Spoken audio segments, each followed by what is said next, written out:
পাকিস্তান আফগানিস্তান সীমান্তে ফের গোলাগুলি, 23 আফগান সেনাকে হত্যার দাবি পাকিস্তানের।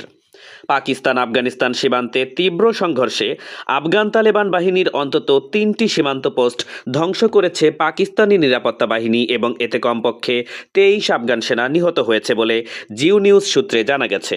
পাকিস্তানের অভিযোগ, শুক্রবার গভীর রাতে চামান সেক্টরে আফগান বাহিনী বিনা উস্কানিতে ছোট অস্ত্র দিয়ে গুলি চালায়, যার জবাবে পাকিস্তানি বাহিনী রকেট লঞ্চার, মর্টার এবং ভারী অস্ত্র ব্যবহার করে পাল্টা আঘাত হানে। দ্বিতীয় দফায় সোয়ার্ম ড্রোনও ব্যবহার করা হয়েছে।